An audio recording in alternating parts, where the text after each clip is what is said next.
What do you want in life? What's my purpose in life? Why am I here? What do I love? What am I passionate about?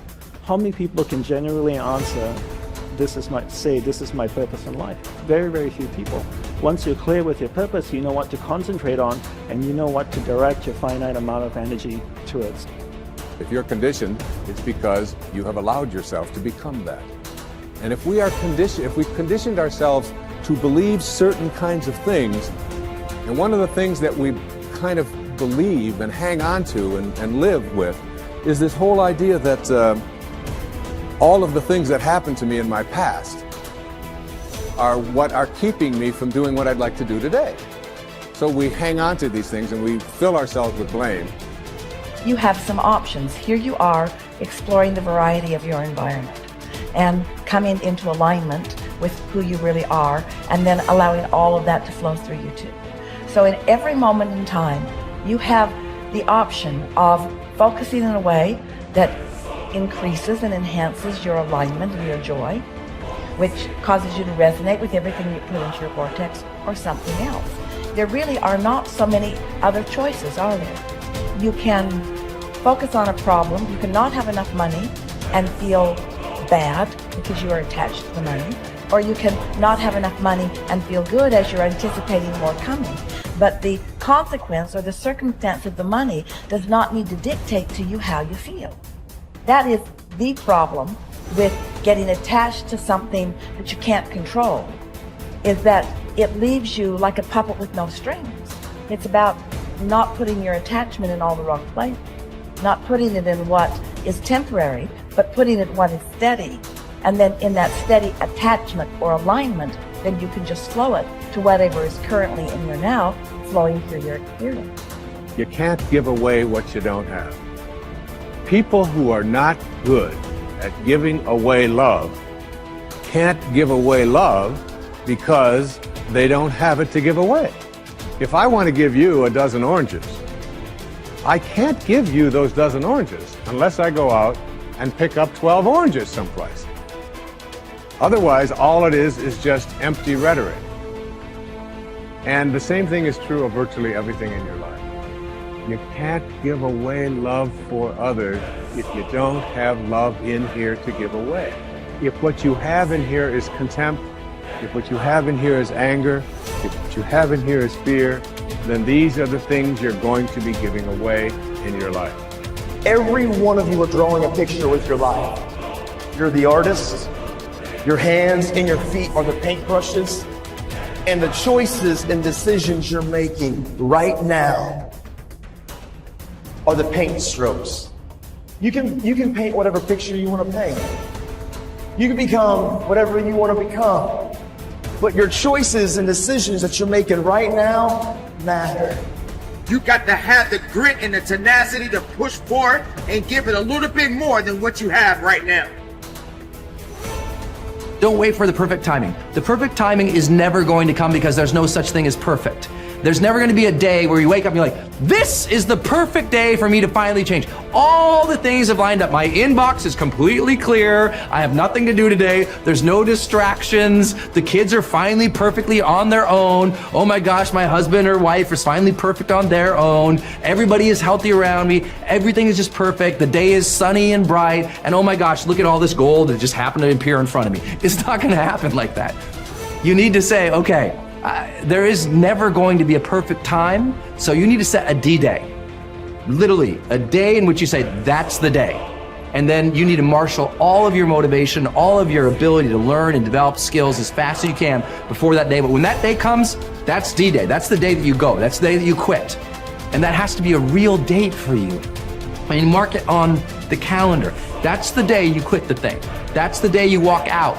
That's the day that you leave that situation that is not healthy or satisfying or good for you or your soul or the people around you. That you have to have that date. It has to be scheduled or you'll never do it.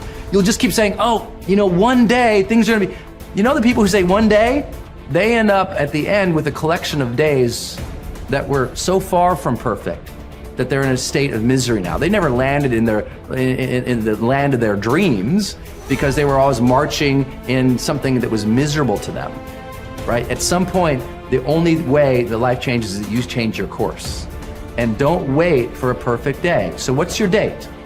People who earn large incomes aren't lucky, and they're not crooks as those without money are so fond of pretending, nor are they endowed with more brains or talent necessarily than their friends and neighbors, nor are they privy to occult secrets, and only a very few were lucky enough to have had rich fathers or grandfathers. Most of the people earning the big incomes today started the same way you and I did, and most other people. The only difference between the men who earn big incomes and those who earn small incomes is that those earning big incomes decided to earn more. They're the people who made it their business to earn more. You see, people do what they make up their minds to do. So get rid of the ancient superstition once and for all that people who earn big money are special people, are lucky, or get the breaks, or had money to begin with, or knew someone, or are smarter, or anything else. These are alibis. They can all be disproved 1,000 times. The reason there are so many of these alibis around is that men who fail to make the grade financially are seldom honest enough to just admit that they really didn't try and keep trying. So in order to justify their failure, in order to remain seated, they dream up and pass along these old alibis. We're all self-made, but only the successful will admit it. The commitments we make to ourselves and to others, and our integrity to those commitments, is the essence and clearest manifestation of our proactivity. It is also the essence of our growth through our human endowments of self-awareness and consciousness. We become conscious of areas of weakness, areas for improvement, areas of talent that could be developed, areas that need to be changed or eliminated from our lives. Then, as we recognize and use our imagination and independent will to act on that awareness, making promises, setting goals, and being true to them, we build the strength of character, the being that makes possible every other positive thing in our lives. It is here that we find two ways to put ourselves in control of our lives immediately. We can make a promise and keep it, or we can set a goal and work to achieve it. As we make and keep commitments, even small commitments, we begin to establish an inner integrity that gives us the awareness of self-control and the courage and strength to accept more of the responsibility for our own lives. By making and keeping promises to ourselves and others, little by little, our honor becomes greater than our mood. The power to make and keep commitments to ourselves is the essence of developing the basic habits of effectiveness. Knowledge, skill, and desire are all within our control. We can work on any one to improve the balance of the three. As the area of intersection becomes larger, we more deeply internalize the principles upon which the habits are based and create the strength of character to move us in a balanced way toward increasing effectiveness in our lives. Get stronger. You can develop the muscle. You can develop the courage muscle. You can develop the inspiration muscle. You can develop the dedication muscle. You can get stronger. There isn't anybody here that can't get stronger. Next time we see you, may not even recognize you. How strong you're going to be able to become in language, in style, in personality, the ability to cope, the ability to handle with anything that happens, no matter what happens. And the third one is get better. We can all get better. I've gotten better. First talk I gave, I stood up, my mind sat back down. But here's the secret to my success. I stood up and did it again. Stood up and I did it again. And I did it again and I did it again all those many years ago. I did it when I was scared, and I did it when I didn't want to, and I did it when I was ill. And I did it when it didn't work well, and I did it when they didn't appreciate it, and I didn't a lot of times when I didn't know much what I was doing. I just did it anyway.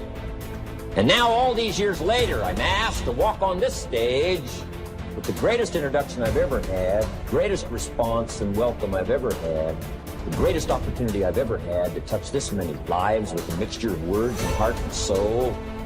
I got better.